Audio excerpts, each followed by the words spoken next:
Les feux de forêt peuvent se propager à une vitesse surprenante, mettant en péril la sécurité des habitations et des personnes. Pourtant, des gestes simples permettent de réduire ces risques. Découvrons les différences entre une habitation non protégée et une habitation ayant mis en place des mesures d'atténuation.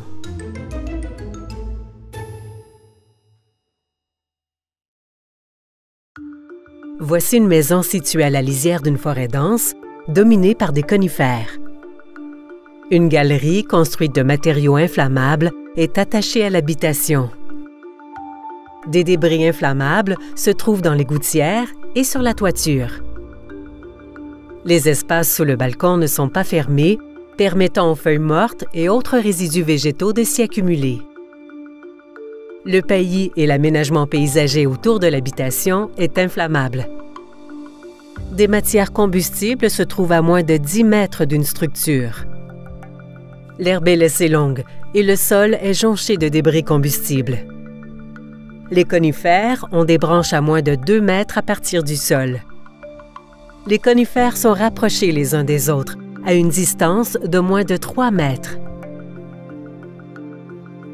Un feu de forêt s'approche. Le feu profite de la densité des conifères pour passer d'un arbre à l'autre et il brûle avec intensité vers l'habitation. Le feu se propage dans les buissons et les branches près du sol. Les flammes grimpent jusqu'à la cime des arbres. Le feu progresse au sol en brûlant l'herbe longue et les débris combustibles.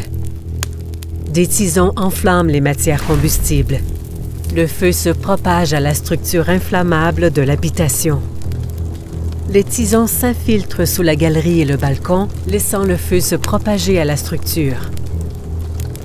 Les tisons sont projetés sur la toiture et les gouttières et embrasent les débris. Les tisons allument le paillis et l'aménagement paysager inflammable. En quelques minutes, l'habitation entière est dévorée par le feu.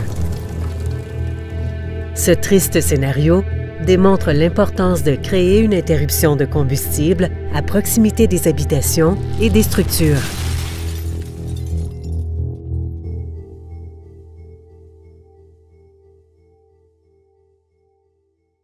Il est possible de protéger son habitation en mettant en place des mesures d'atténuation des risques.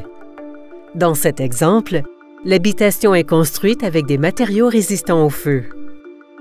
À proximité des structures, il est important de maintenir une distance de 3 mètres entre les conifères et d'élaguer les branches sur une hauteur de 2 mètres à partir du sol. Veillez à garder le terrain exempt de débris combustibles et coupez l'herbe à une hauteur maximale de 10 cm. Éloignez les matières combustibles à plus de 10 mètres d'un bâtiment. Choisissez des matériaux offrant une résistance au feu.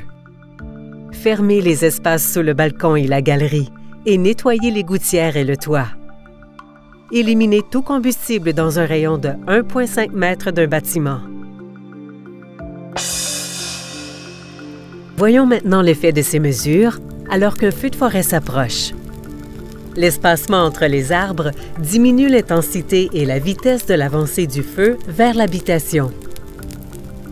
Les branches élaguées empêchent les flammes de s'élever vers les cimes. Le feu manque de combustible pour atteindre directement la maison. Les tisons, portés par le vent, ne trouvent rien au sol pour s'enflammer.